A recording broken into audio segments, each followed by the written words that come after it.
Ryan, ano ang pahayag ng National Task Force for the West Philippine Sea kaugnay dito sa pinakabagong insidente ng banggaan ng mga barko ng China at Pilipinas?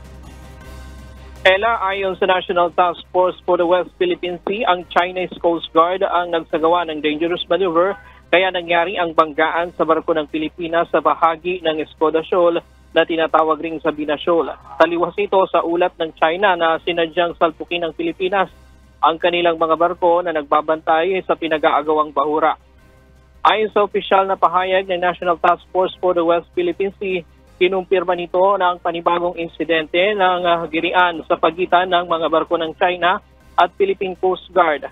Ayon sa task force, bandang alas 3:24 ng madaling araw ng Lunes nang magsagawa ng dangerous maneuver ang Chinese Coast Guard vessel 3104 laban sa 44-meter vessel na BRT Henganyo ng PCG 23.01 nautical miles southeast ng Escoda Shoal o Sabina Shoal. Nagresulta ito, Ella, ng banggaan ng dalawang barko na nagtamo ng sira sa starboard beam ng BRT Henganyo at nagkaroon ng butas na nasa 1.1 meter ang sukat sa deck ng barko.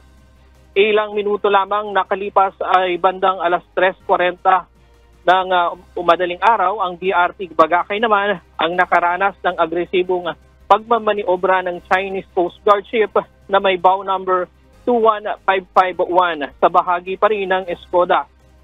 Ayon sa National Task Force West Philippine Sea, 2 beses binangga ng Chinese vessel ang BRT Bagakay kaya nagtamo rin ito ng minor structural damage. Nangyari ang insidente habang naglalayag ang dalawang barko ng Pilipinas patungo sa Patag at Lawak Island sa West Philippine Sea para magatid ng supply sa mga sundalong Pilipino. Sa kabila ng pangaharas ng China, nagpatuloy pa rin ang dalawang barko sa kanilang supply mission.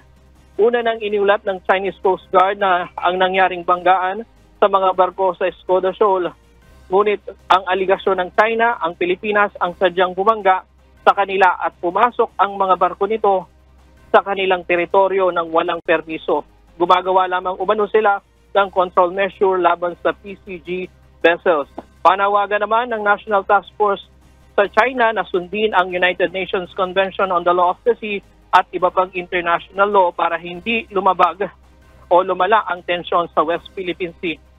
Ella, ang BRT Bagakay ay nagtamo ng 2.5 feet yung laki at 3 feet naman yung haba. Ayon sa National Task Force West Philippine Sea kanina at sa PCG ay inakala ng China na yung mga dalawang barko ay papunta ng Sabina Shoal para mag-supply doon sa BRT Sierra o BRT Teresa Magbanwa na naka-estasyon doon at nagbabantay.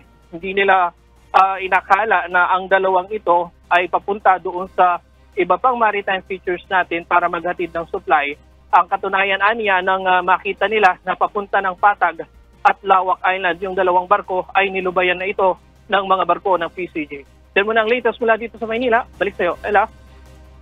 Maraming salamat, Ryan Lacanlale.